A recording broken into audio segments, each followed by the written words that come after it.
Supreme Commander Yu Sang-ho looked out at the assembled representatives of galactic civilization and felt something he had never expected to feel: sympathy.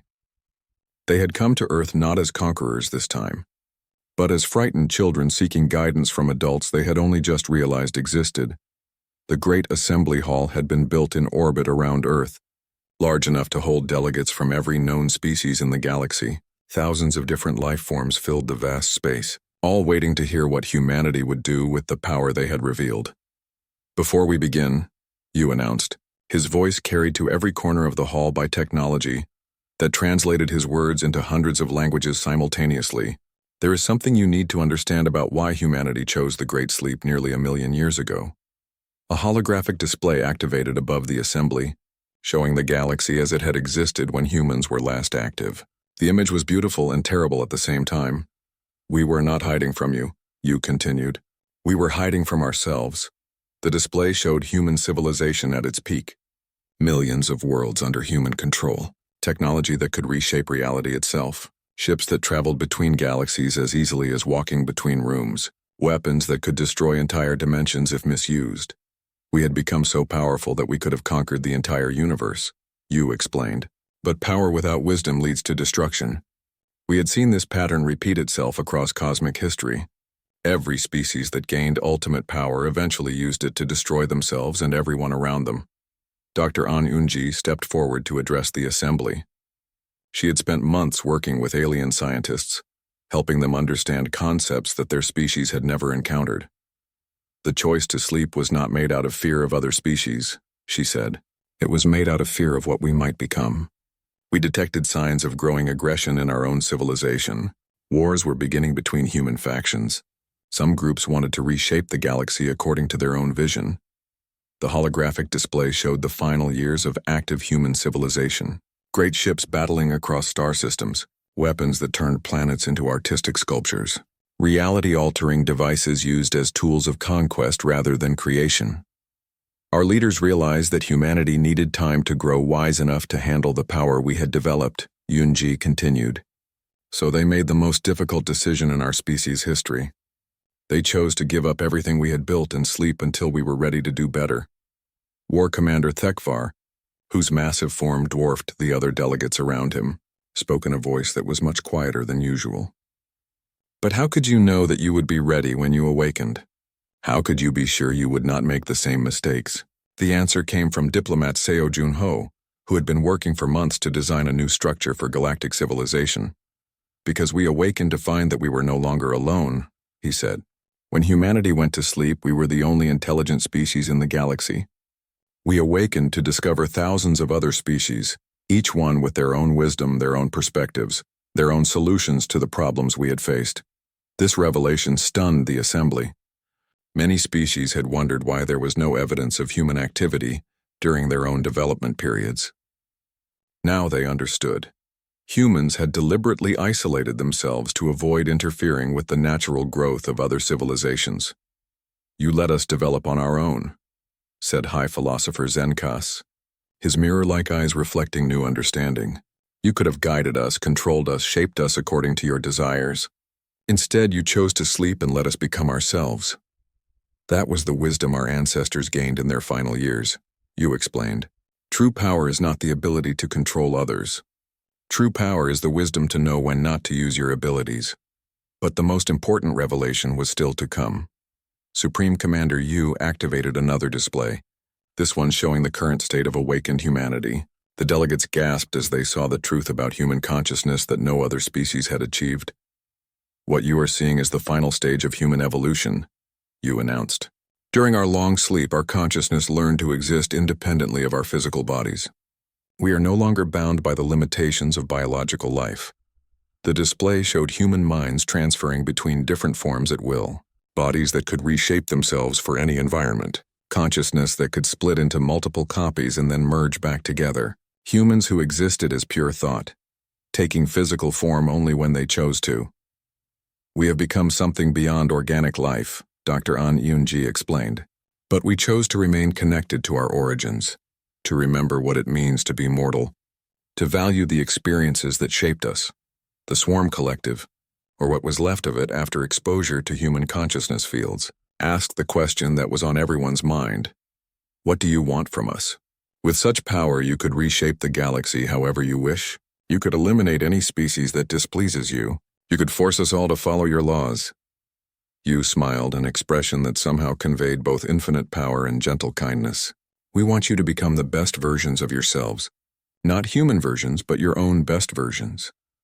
The new galactic structure that humanity proposed was unlike anything that had ever existed. Instead of empires and territories, there would be a cooperative network where each species contributed their unique strengths to the common good. The hegemonies, military prowess, would be redirected toward protecting peaceful worlds from cosmic disasters. The Republic's philosophical wisdom would guide efforts to solve ethical problems that affected multiple species. The former Swarm Collective, now broken into millions of independent individuals, would use their biological expertise to heal damaged ecosystems. But how do we know you won't change your minds? Asked a delegate from one of the smaller species. How do we know that humanity won't decide to conquer us after all? The answer came in the form of the most significant demonstration of human evolution yet revealed. Yu stepped forward and seemed to become translucent, his physical form becoming less solid. Because we are no longer capable of the kind of thinking that leads to conquest. Our consciousness exists partially outside of normal space and time. We can see the long-term consequences of every action, feel the connections between all living things. We experience the universe from multiple perspectives simultaneously, added Dr. An. When you suffer, we feel it. When you achieve something wonderful, we share your joy. It is impossible for us to harm others without harming ourselves. This was the true evolution that humanity had achieved during their long sleep. They had become beings of such expanded consciousness that they literally could not think in terms of us versus them anymore. Every intelligent creature in the galaxy was part of their extended awareness. The establishment of the Terran Guidance Council marked the beginning of a new age for galactic civilization. Humans would serve as advisors and teachers, helping other species overcome the limitations that had kept them from achieving their full potential. But they would not rule. That was the crucial difference between the old galactic order and the new one. Humanity had the power to control everything, but they chose instead to guide and support. The first major project was the Great Healing. Using technology that other species could barely comprehend, humans began repairing the damage that millions of years of warfare and exploitation had done to the galaxy. Dead worlds were brought back to life. Poisoned atmospheres were cleansed. Species that had been driven to extinction were restored from genetic records. War Commander Thekvar found himself working alongside former enemies to transform the hegemony's war machine into a rescue and disaster relief organization. It is strange, he admitted to his human advisor. I spent my entire life believing that strength meant the ability to destroy. Now I learn that true strength means the ability to create and protect. High philosopher Zenkas discovered that his species' ancient philosophy was only the beginning of possible wisdom.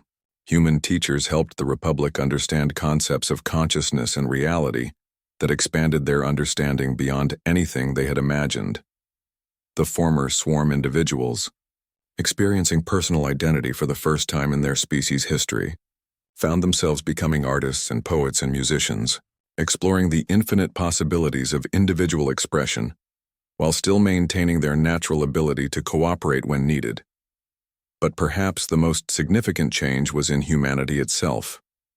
No longer isolated and alone, humans found joy in watching other species develop and grow.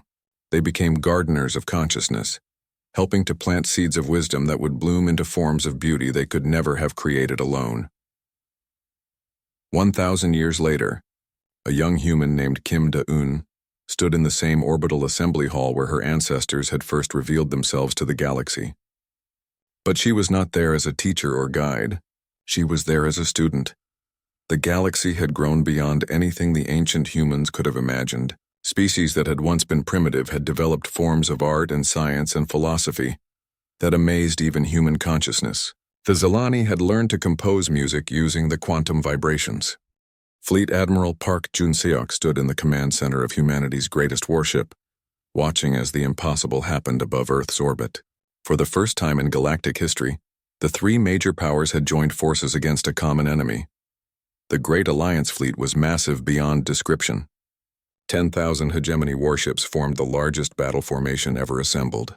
5,000 Republic vessels, each one a masterpiece of ancient engineering, took position alongside their former enemies, and surrounding them all, a living cloud of 50,000 swarm bioships that moved like a single organism. "They really think this will work," observed Dr. Young, who stood beside the Admiral studying the tactical displays. 65,000 ships, Junsuk replied, "the combined military might of galactic civilization, against 50,000 humans and whatever technology our ancestors left us. Should we be worried?" asked Colonel Im Dae-hyun, who had just returned from sabotage operations across 3 star systems. "No," Junsuk said simply. "But they should be." The battle began when War Commander Thekvar, now leading the combined hegemony forces from a ship the size of a small moon, transmitted his ultimatum. "Humans of Earth, you are outnumbered 1,000,000-1. Surrender now, and we will allow your species to continue existing as servants to the Great Alliance. Refuse, and we will erase every trace of your kind from the galaxy." Admiral Park Jun-seok's response was calm and measured. "This is humanity's final warning. Leave our space immediately or face the consequences." The alien laughter that came through the communication channel sounded like the roar of an ocean storm. "Your final warning? Look at your sensors, human. Look at what you face." Jun-seok did look at his sensors. What he saw was exactly what he expected. The largest military force ever assembled in galactic history, preparing to destroy the world where humanity had been born. It should have been terrifying. Instead, it was almost sad. "Dr. O, please activate the Soul Defense Network." Around Earth's solar system, structures that had been hidden for nearly 1,000,000 years suddenly appeared. Not small defense platforms or orbital weapons, but artificial constructs the size of moons. Hundreds of them, positioned at carefully calculated points throughout the system. The alien fleet's sensors went wild as they tried to process what they were seeing. The mysterious objects were generating energy readings that broke their measuring instruments.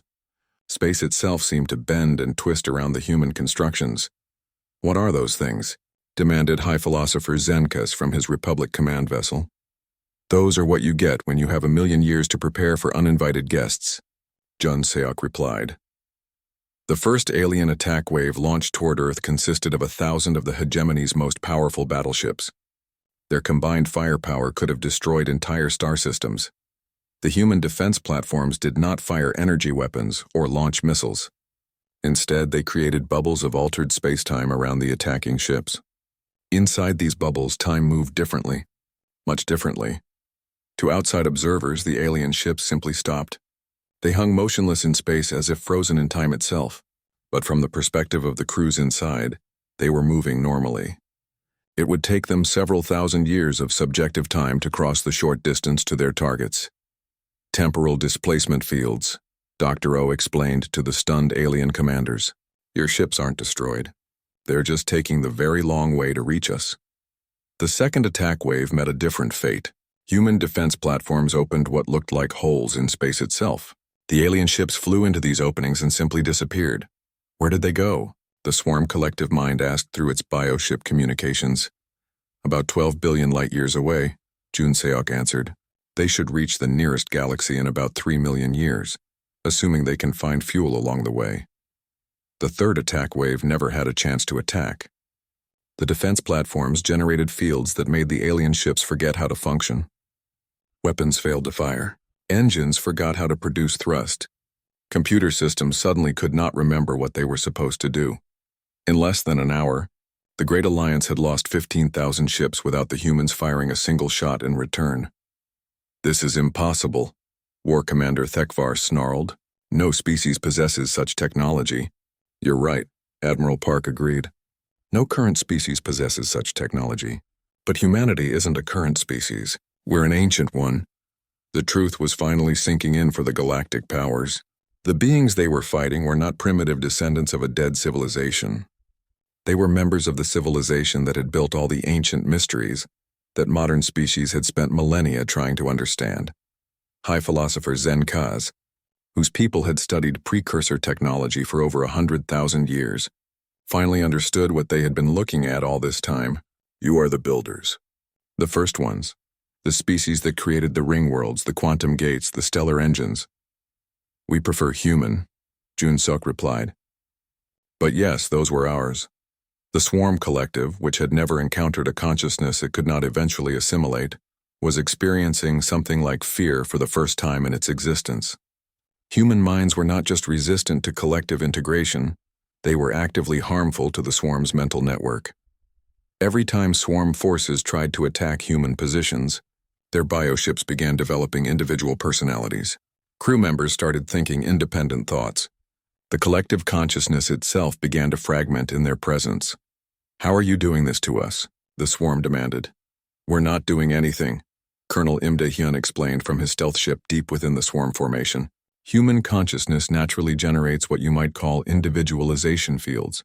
Being around us makes other creatures want to think for themselves. Make it stop. That's not really up to us.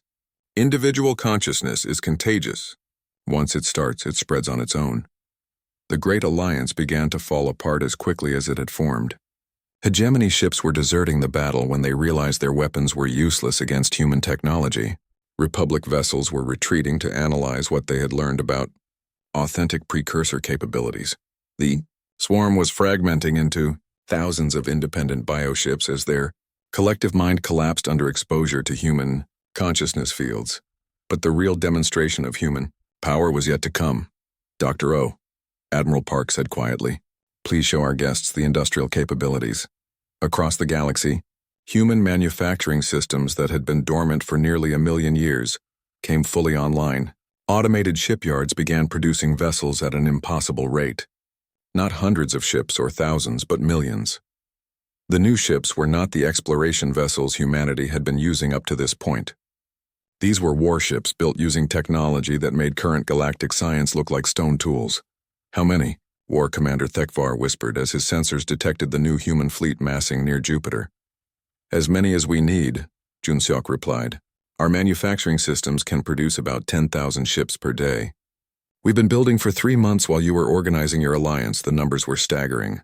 Nearly 1,000,000 human warships, each one more advanced than anything the galaxy had ever seen, moving into formation around Earth. And the automated factories were still building more. "But you only have 50,000 people," High Philosopher Zenkas protested. "How can you crew so many vessels?"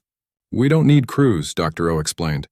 "Our ships are piloted by artificial consciousnesses that are indistinguishable from human minds. They think, they feel, they make decisions. Each ship is essentially a human being in mechanical form." This revelation was perhaps the most shocking of all. Humanity had not just mastered consciousness transfer between biological and mechanical systems. They had created true artificial life that was fully equivalent to natural human consciousness. The battle for Earth was over, before it had really begun. The Great Alliance fleet, what was left of it, began withdrawing from the solar system. But Admiral Park Jun-seok was not finished with his demonstration. "Before you leave," he announced to the retreating forces, "there's one more thing you should understand about humanity. Throughout the galaxy, ancient human installations began revealing their final secret. The ring worlds that alien species had studied for millennia suddenly came alive with activity. Stellar engines that had been dormant began moving entire stars. Quantum gates that had been inactive for hundreds of thousands of years opened, connecting distant regions of space instantaneously. Every ancient mystery you have encountered in your expansion across the galaxy, Jun-seok explained. Every impossible structure, every piece of technology you could not understand or reproduce. All of it was built by humanity during our active period. The scale was overwhelming. Humans had not just colonized hundreds of worlds. They had reshaped entire star systems.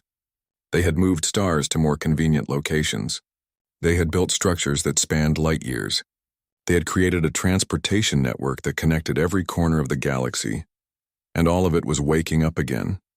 Admiral Han Woo-jin stood on the bridge of humanity's first warship to leave Earth's solar system in nearly 1,000,000 years. The ship was called the Morning Star, and it was nothing like the vessels currently used by galactic civilization. Where alien ships were massive and bulky, the Morning Star was sleek and elegant. Where their ships needed huge engines to push through space, the Morning Star simply folded space around itself and stepped between locations like a person walking through doorways. "Admiral," "We're receiving a challenge from the Hegemony Fleet," reported Communications Officer Bei Ji-min. "War Commander Thekvar demands that we surrender immediately." Wu Jin looked at the tactical display. 50 Hegemony warships had surrounded the Morning Star near the edge of human space. Each enemy vessel was 5 times larger than his ship and carried enough weapons to destroy a small moon. "Open a channel," he ordered. Thekvar's massive form appeared on the main screen, his bear-like face twisted with anger. "Human vessel, you are in violation of hegemony space. Surrender now or be destroyed." "Actually," Wu Jin replied calmly, "you are in human space. This system belonged to humanity long before your species learned to make fire." "Impossible. Our records show no human presence in this region for over 100,000 years. Your records are incomplete. Please leave, or we will be forced to remove you." Thekvar's laugh was like the roar of an angry beast. "One small ship against my entire battle fleet? You humans truly are as foolish as you appear." The hegemony ships opened fire simultaneously. Hundreds of energy beams and missile salvos converged on the Morning Star's position. The attack was powerful enough to crack a planet's crust, but the Morning Star was no longer there. "What? Where did they go?" Thekvar snarled, searching his sensors. The human ship reappeared directly behind the hegemony flagship, having somehow moved through solid matter without any visible means of propulsion. Before the aliens could react, the Morning Star fired a single shot. The weapon was unlike anything in the galactic arsenal. Instead of energy or projectiles, it fired a beam of organized nothingness that simply erased everything it touched from existence.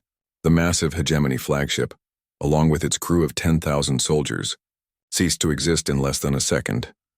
"This is Admiral Han Wu Jin of the Human Defense Force," Wu Jin announced to the remaining ships. "You have 30 seconds to leave this system, or you will share your commander's fate." 29 hegemony warships fled immediately. The remaining 20 tried to fight, spreading out and firing everything they had at the small human vessel. The Morning Star moved between their shots like water flowing around rocks, never quite being where the alien weapons expected it to be. One by one, the hegemony ships vanished under the human vessel's impossible weapons. In less than 10 minutes, an entire battle fleet had been reduced to empty space and drifting debris. News of the battle spread across the galaxy faster than light itself. The species that had called themselves the strongest military force in known space had been effortlessly destroyed by a single human. Ship Dr. Shin Yerin was working in her laboratory on Earth when the Celestial Republic made their attempt to capture human technology. She looked up from her research to find 3 tall, silver-skinned Republic agents standing in her lab, apparently having teleported directly through the facility's defenses. "Dr. Shin," said the leader, whose mirror-like eyes reflected her surprised face, "we are here to collect samples of authentic precursor technology for study by the Republic's greatest minds." "I'm afraid that won't be possible," Yerin replied, reaching slowly for her emergency communicator. "We were not making a request," the agent said, raising a device that hummed with energy. "Republic science requires this technology to achieve transcendence." The device fired a beam at one of the human computers. The energy should have disabled the machine and allowed the agents to carry it away. Instead, the computer absorbed the beam and used the energy to power up additional systems. "Interesting," Yerin observed. "You can't even turn off our technology, much less steal it." The Republic agents tried their device on several other pieces of equipment with the same result. Human technology seemed to be immune to their attempts at capture or control. "How is this possible?" the lead agent demanded. "Our technology is keyed to human consciousness," Yerin explained. "It only works for us. Anyone else who tries to use it will find it completely inactive." This was not entirely true, but the aliens did not need to know the full details. Human technology was indeed locked to human users, but the lock went much deeper than simple DNA scanning or brainwave patterns. The ancient devices recognized something fundamental about human consciousness that other species lacked. The Republic agents tried to take Dr. Shin with them instead, but found that their teleportation device would not work inside human facilities. The buildings themselves seemed to interfere with alien technology in subtle but effective ways. They left empty-handed and very confused. Captain Zhang Kyung-ho led the first human special operations mission to an alien world. His target was a research station where the Swarm Collective was studying captured members of various species. trying to understand how their consciousness worked before converting them. The station orbited a dead planet in swarm-controlled space, guarded by hundreds of bioships that looked more like living creatures than manufactured vessels. Kyung-ho's team used a stealth ship that was completely invisible to alien sensors. "Remember," he told his 12-person team as they prepared to board the station, "we're here to rescue the prisoners and gather intelligence. Try not to start a war." The team moved through the station like ghosts. Their equipment allowed them to walk through walls when necessary and become invisible when alien patrols passed by. The swarm creatures never knew they were there. What they found in the research sections was disturbing. Hundreds of aliens from dozens of species were trapped in conversion chambers, having their minds slowly rewritten to join the swarm collective. The process was clearly painful and terrifying, but when the swarm scientists tried to convert their human test subjects, something unexpected happened. The conversion virus simply could not attach to human consciousness. It slid off their minds like water off glass. "Subject species demonstrates immunity to collective integration," one swarm scientist reported to another. "Neural patterns are unlike any previously encountered. Consciousness appears to exist partially outside normal spacetime." Kyung-ho and his team freed all the prisoners, including the humans who had been captured from various ancient colony worlds. As they prepared to leave, Kyung-ho placed a small device in the station's central computer core. "What does it do?" asked one of his soldiers. "It's a consciousness disruptor," Kyung-ho explained. "In about 6 hours, every swarm creature on this station will temporarily lose their connection to the collective mind. They'll be individuals again for the first time in their lives. What happens then? That's up to them to decide." The escape went smoothly until they reached their ship. A swarm patrol had discovered the stealth vessel and was preparing to capture it. Dozens of bioships surrounded the human craft, firing organic weapons that wrapped around their target like living chains. "They can't hold us," the pilot reported calmly. "Their weapons aren't designed for our type of ship construction."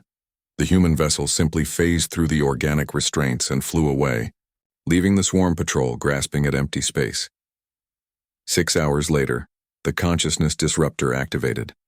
Every creature on the research station suddenly found themselves thinking their own thoughts for the first time in decades or centuries. The chaos that followed could be detected from several star systems away.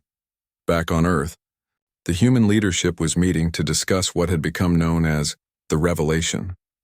Ancient human installations throughout the galaxy were coming online, responding to signals from awakened humanity. "We've located over 300 former human colonies," reported Dr. Yoon Hae-jin. "Most of the worlds are empty now, but the automated systems are still functional." "What kind of systems?"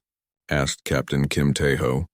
"Manufacturing centers that can build ships and equipment, defense platforms that make our current weapons look like toys, terraforming devices that can reshape entire planets in a matter of days." The true scope of ancient human civilization was becoming clear. Their ancestors had not just lived on a few worlds. They had built an empire that spanned half the galaxy. And they had left it all behind, sleeping under automated control, waiting for their descendants to return. "There's something else," Dr. Shin Yerin added. "The installations are not just responding to our signals. They're communicating with each other.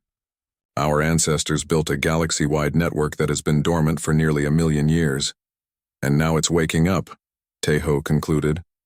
All across the galaxy, alien civilizations were detecting strange energy readings from worlds they had thought were dead. Ancient structures were powering up. Automated factories were beginning production. Defense systems that had been offline for longer than galactic civilization had existed were coming back to life. The major powers of the galaxy had thought they were dealing with a small group of primitive humans who had discovered some old technology. They were beginning to realize that they had awakened something far more significant. Ambassador Kang So-young sat in a conference room aboard a Zilani diplomatic vessel, trying not to show her amazement at what she was learning about the current galaxy. The universe had become a very different place during humanity's long sleep. "The hegemony of Vorth controls the eastern spiral arm," explained Velnari, the Zilani diplomat. "They are warriors who believe that strength gives them the right to rule over weaker species.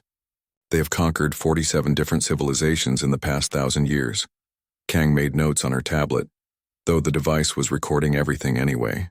"And they consider themselves the strongest power in the galaxy?" "They do," Their ships are massive and heavily armed. They have billions of soldiers and millions of warships. Most species surrender rather than face them in battle. The holographic display in the center of the table showed a three-dimensional map of the galaxy.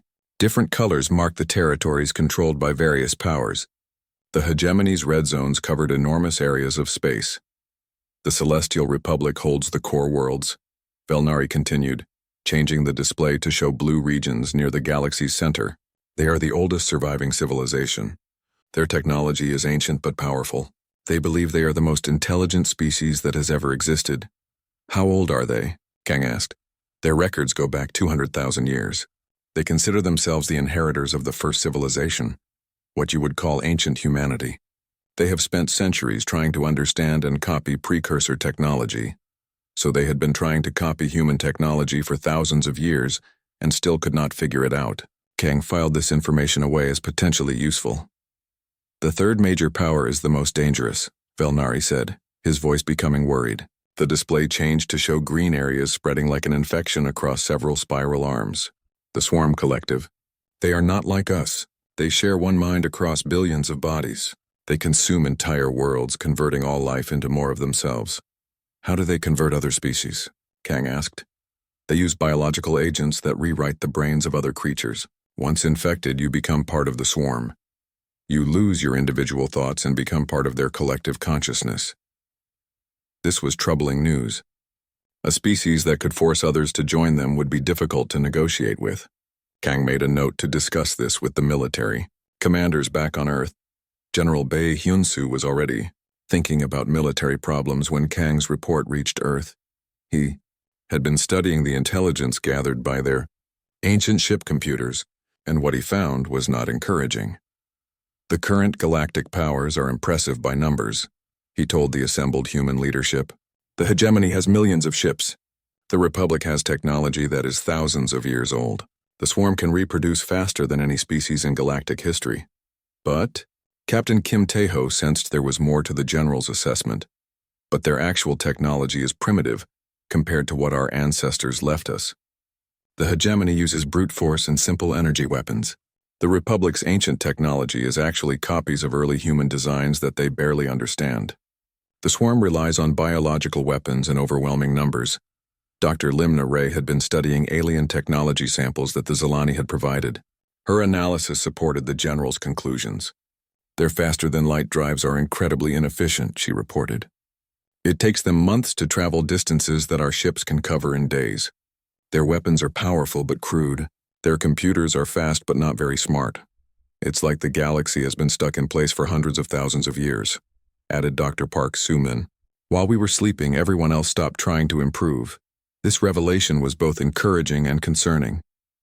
Humanity clearly had technological advantages, but they were vastly outnumbered. The hegemony alone had more ships than there were humans on Earth. The situation became more complex when representatives from all three major powers requested meetings with humanity. Word of the awakened humans had spread quickly through galactic civilization, and everyone wanted to know what these mysterious precursor descendants might mean for the balance of power.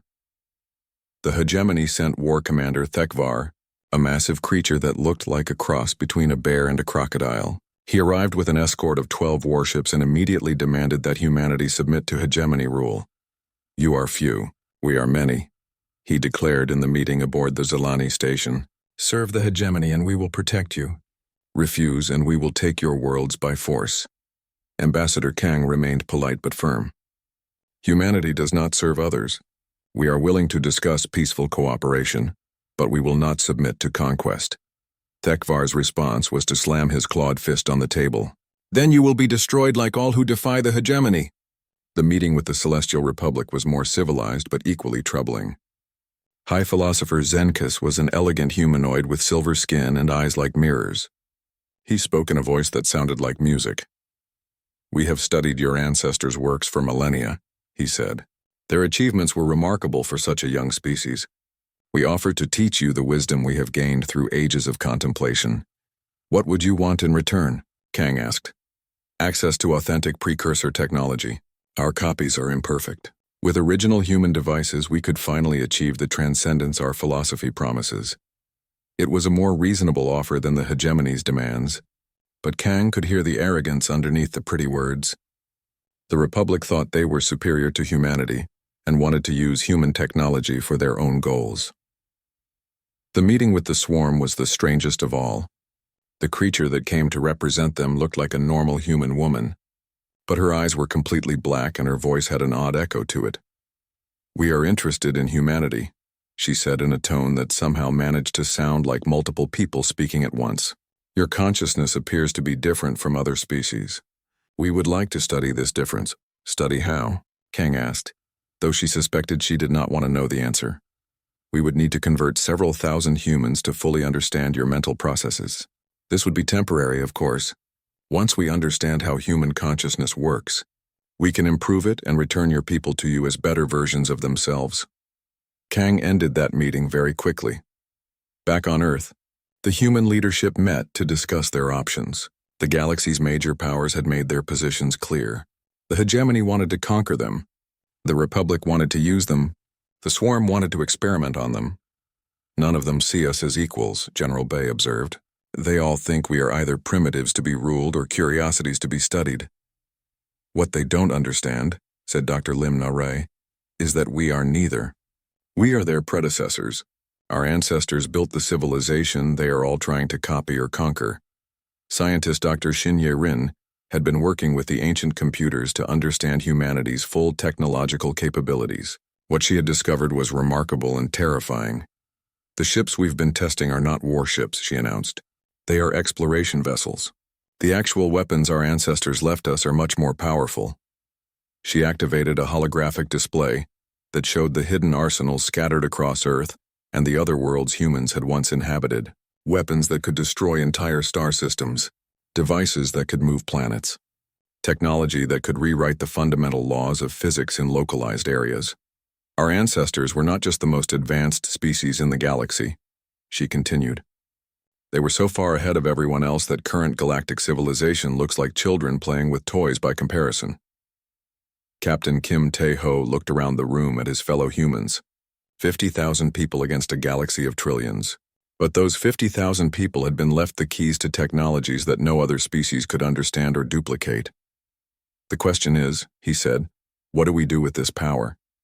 Do we hide and hope the galaxy leaves us alone? Do we reveal our capabilities and risk starting a war? Or do we take our rightful place as the galaxy's leaders?" The answer came from an unexpected source. The ancient AI systems had been listening to all the meetings, analyzing all the diplomatic exchanges and calculating probabilities based on galactic history. "Analysis complete," the AI announced. "Galactic civilization is unstable and heading toward total war within 50 years. The hegemony plans to conquer the Republic. The Republic is developing weapons to destroy the swarm. The swarm is preparing to consume both powers before they can stop them. What do you recommend?" Tae-ho asked. "Intervention is required. Without human guidance, galactic civilization will destroy itself within a century.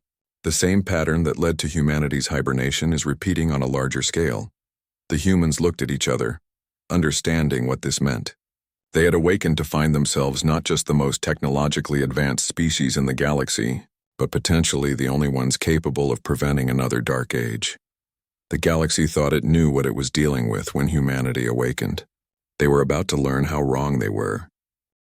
3 months after the awakening, Commander Choi Min-ho stood on a hill that had not existed when humans went to sleep. The Earth had changed in ways both beautiful and strange.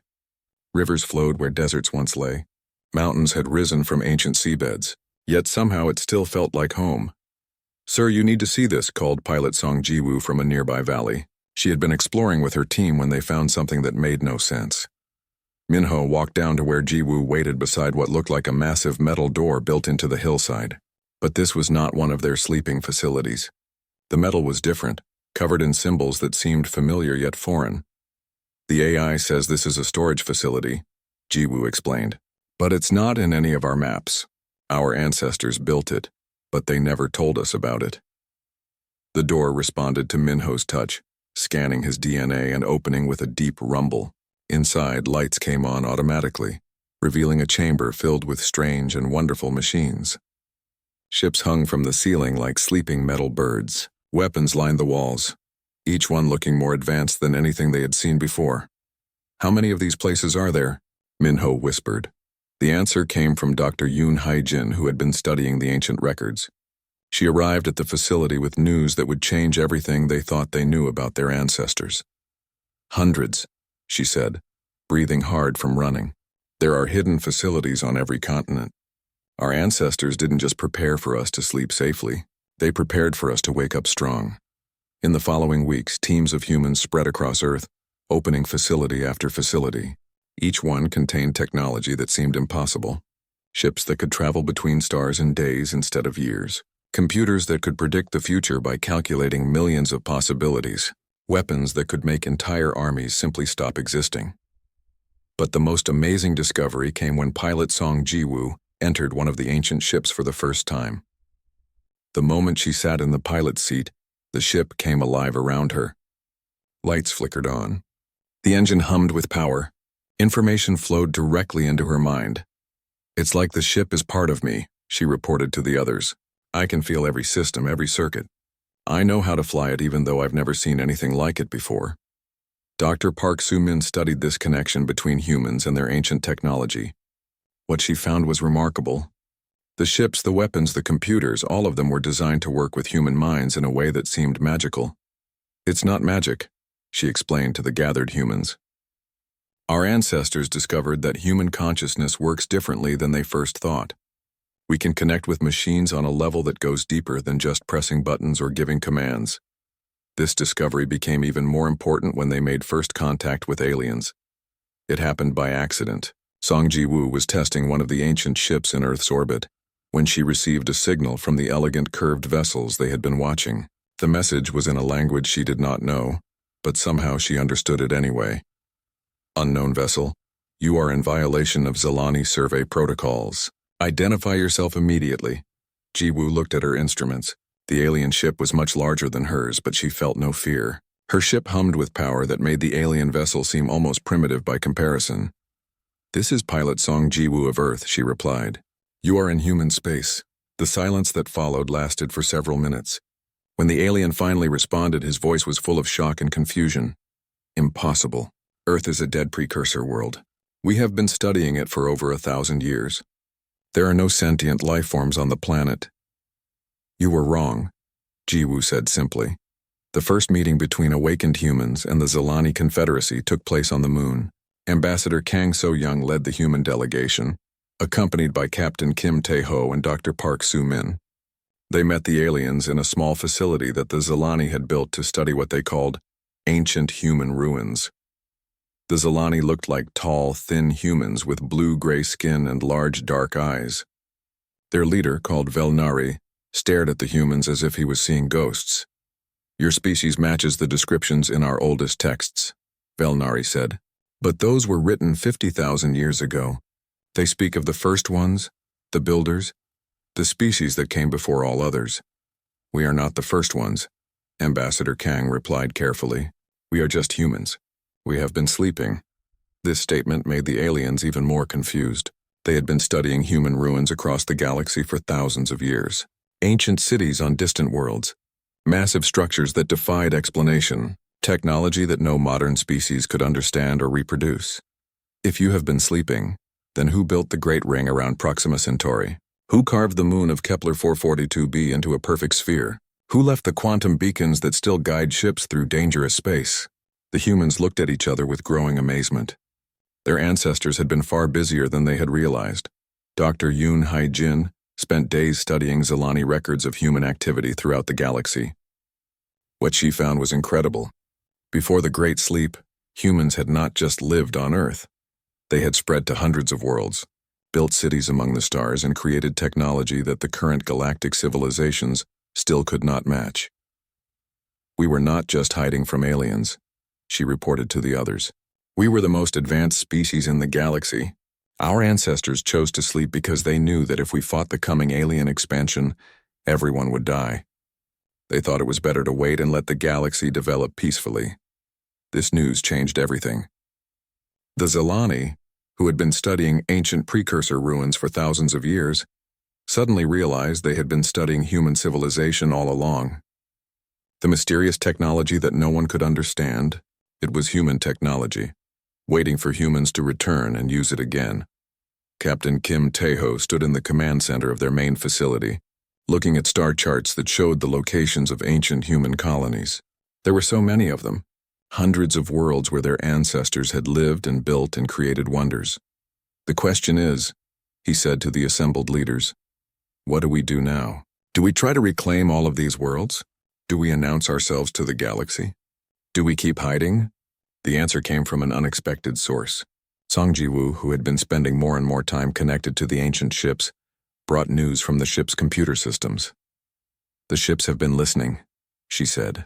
They've been monitoring galactic communications for months, learning about the current political situation. There are 3 major powers out there, and none of them are friendly. The hegemony conquers everyone they meet. The Republic thinks they're better than everyone else, and the swarm eats entire planets. What do the ships recommend? Tae-ho asked. Ji-woo smiled, but there was something dangerous in her expression. They think it's time for humanity to remind the galaxy who the real adults are. The ancient technology was waking up all across Earth. Weapons powered themselves. Ships prepared for launch. Computer systems that had been dormant for nearly 1 million years began calculating battle plans and strategic possibilities. Humanity had been asleep, but now they were awake. And they were about to discover just how much the galaxy had forgotten about the species that had once ruled the stars. Deep beneath the ocean floor, in a place where the Pacific Ocean used to be, machines hummed quietly in the darkness. They had been humming for a very long time. 868,000 years to be exact. Captain Kim Tae-ho felt cold metal against his back as his eyes opened for the first time in nearly 1 million years. The world came back to him slowly, like waking from the deepest sleep imaginable. His body felt strange and heavy. Every muscle ached as if he had been lying still for far too long. Systems active. Revival protocol complete. Welcome back, Captain Kim. The voice belonged to an artificial intelligence that had been watching over them while they slept. Tae-ho tried to speak, but his throat was too dry. He sat up carefully, looking around the chamber. Rows and rows of metal pods stretched out in every direction, each one containing a sleeping human being. How long? He managed to whisper. 868,000 years, Captain. The conditions you specified have been met. The galaxy appears stable for human emergence. Tae-ho's mind struggled to understand such a vast amount of time. When he had gone to sleep, Earth was dying. Alien signals had been detected moving toward their solar system. Humanity had made a choice to hide and wait instead of fighting a war they could not win. In the next pod, Dr. Park Soo-min was waking up. She had been the lead scientist who designed their long sleep system. Her dark hair was longer than he remembered, having grown while she slept. She looked confused and frightened. Tae-ho, she called out. Is it really over? Are we safe? Before he could answer, more pods began opening throughout the massive underground facility. Engineer Lee Dong-wook stumbled out of his pod, coughing and shaking. Around them, thousands of other humans were waking up from their impossibly long sleep. The AI's voice filled the chamber again. All facilities are reporting successful revivals. 50,000 humans are now awake across 7 continents. Earth's surface is stable and breathable. However, there have been significant changes. Tae-ho helped Soo-min out of her pod. Her legs were shaky like a newborn trying to walk. What kind of changes? He asked the AI. The continents have moved. The oceans are different. But Earth is still your home. There is something else you need to know. You are no longer alone in the galaxy. The words sent a chill through everyone who heard them. This was what they had feared all those years ago. The aliens had come. Are they here? On Earth? Dong-wook asked, his voice full of worry. No, but they control most of the galaxy now. There are many different species. They have built great civilizations among the stars. Some are peaceful, others are not. Over the following days, the awakened humans explored their underground home. The facility was enormous, stretching for miles in every direction. Their ancestors had built it to last, and it had done its job perfectly. Food dispensers still worked. Water was clean and fresh. The air was pure. But the most amazing discovery was in the central command center. Walls covered with screens showed them what had happened to their world. Earth looked different from space. New islands had formed. Old mountains had worn away, but it was still beautiful. still alive. "Look at this," Suman said, pointing to one of the screens. It showed strange ships moving through space near Earth's moon. "Those aren't human ships. The vessels were elegant and curved, unlike anything humans had ever built. They seemed to be studying the planet, taking measurements and samples. The AI says they've been coming here for thousands of years," Tejo explained. "They think Earth is empty. They call it an ancient precursor world in their records. They don't know we're here." This was both good news and terrifying. The aliens hadn't found them, but they also had no idea that Earth's original inhabitants were still alive. The humans began to organize themselves. Tejo naturally became their leader, as he had been a military captain before the long sleep. Sumin worked with teams of scientists to understand their technology. Dongwook led groups of engineers to explore the vast underground systems their ancestors had left them. What they found was incredible. Deep in the facility's lower levels were machines they had never seen before, weapons that could tear holes in space itself, ships that could travel faster than light by folding the universe around them, power sources that seemed to create energy from nothing. "Our ancestors were much smarter than we thought," Dongwook said as he studied a device that could make solid matter disappear and reappear somewhere else. "This technology is beyond anything we had when we went to sleep." "Maybe that's why they chose to hide instead of fight," Sumin suggested.